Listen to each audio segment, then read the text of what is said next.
Painted painless learning. જગતની માલિપા વિદ્યાર્થી મિત્રો બધાને ધ્યાન અહીંયા રાખો. પ્રશ્ન નંબર 3. કેટલામો? 3. હવે શું કીધું છે ભાઈ? નીચેના સુરેખ સમીકરણ સુસંગત છે કે નહીં કયો. તો મેં તમને બધાને શીખવાડ્યું હતું. અહીંયા ધ્યાન. હું શીખવાડ્યું હતું?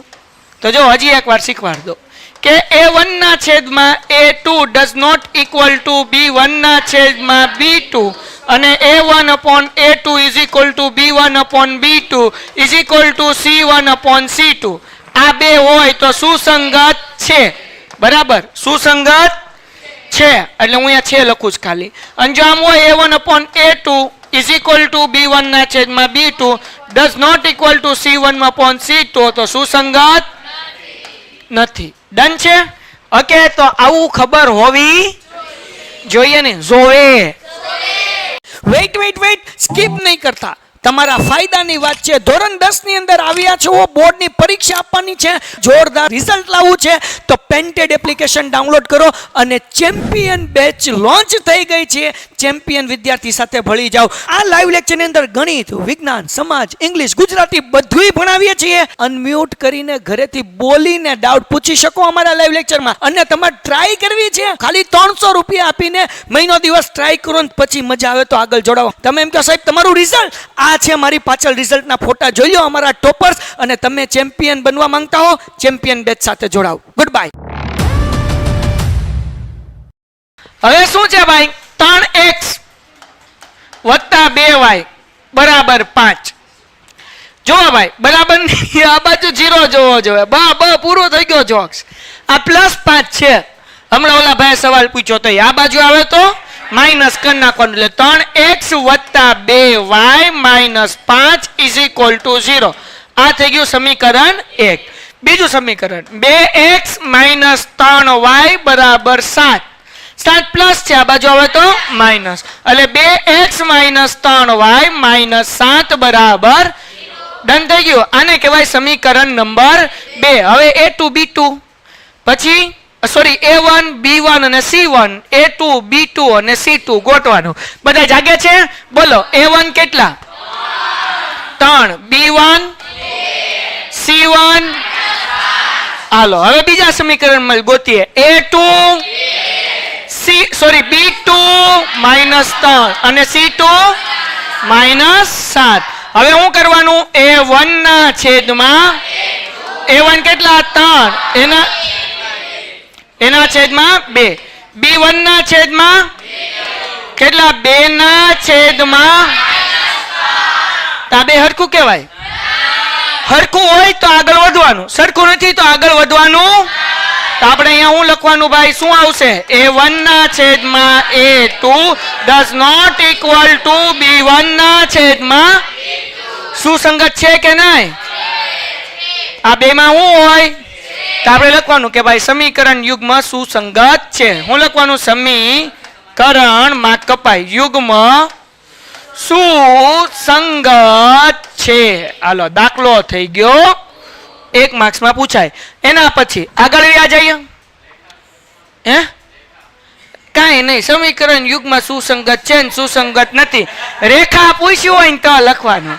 આની પેલા દાખલામાં પૂછ્યું હતું રેખા સમાંતર સંપાતી કે છેદે, તો ઈ લખવાનું. સુસંગત છે કે નહીં પૂછે તો ઈ લખવાનું. અને પછી એમ કે ઉકેલ શું છે, આના પછી પ્રશ્ન ઈ છે. તો છેદતી રેખા હોય તો આપણે પાકું કર્યું હતું કે માત્ર એક ઉકેલ મળે એટલે અનન્ય ઉકેલ મળે. પછી સમાંતર રેખા હોય તો અનંત ઉકેલ મળે. અને પછી સંપાતી હોય તો અનંત મળે અને સમાંતર રેખા હોય તો ઉકેલ આવે. એટલે જે પ્રશ્ન પૂછ્યું એ લખવાનું. કે આ 3 વસ્તુ પૂછી શકે. રેખા છેદે કે નહીં, સંપાતી છે કે સમાંતર. બીજું હું પૂછીએ કે સુસંગત છે કે નહીં અને એનો ઉકેલ છે કે નહીં. આના પછીનો પ્રશ્ન છે. હાલો અહીંયા ધ્યાન રાખો. હવે એના પછી બીજું સમીકરણ, ત્રીજું તમારે હાથે કરવાનું. 2x માઇનસ 3y વત્તા 8 છે, આમ આવે તો -8 બરાબર 0.